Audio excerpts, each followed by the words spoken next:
সকাল থেকে গভীর রাত পর্যন্ত শ্রমিকের কর্মঠ হাত গড়ে তোলে আমাদের চারপাশের বিশ্ব। তাদের নিষ্ঠা আমাদের উন্নতির স্তম্ভ। প্রতিটি উদ্ভাবন, প্রতিটি অগ্রগতি, প্রতিটি স্বপ্নের বাস্তবায়নের পেছনে তাদের রয়েছে অপরিসীম অবদান। সাম্য, ন্যায্যতা ও মানবিক রাষ্ট্র প্রতিষ্ঠার লক্ষ্যে অন্তর্বর্তীকালীন সরকার শ্রমিকদের অধিকার, নিরাপত্তা ও সুযোগ সুবিধা বৃদ্ধির লক্ষ্যে শ্রম সংস্কার কমিশন গঠন করেছে। এছাড়া শ্রম আইন সংশোধন ও যুগোপযোগী করার উদ্যোগ নেওয়া হয়েছে।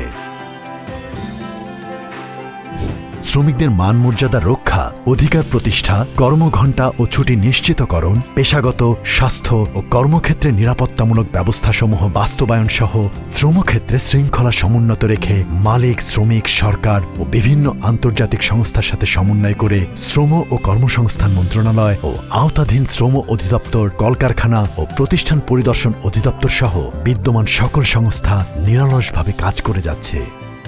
শ্রমিক মালিক এক হয়ে গর্ব এ দেশ নতুন করে, এই প্রতিপাদ্য সামনে রেখে দেশে পালিত হচ্ছে এবারের মহান মে দিবস। শ্রম শুধু একটি কাজ নয়, এটি সমাজের ভিত্তি। আর তাই আমরা শ্রদ্ধা ভরে স্মরণ করছি সেই সব মানুষদের যাদের মেধা ও শ্রমে নতুন বাংলাদেশের অগ্রযাত্রা নিশ্চিত হচ্ছে।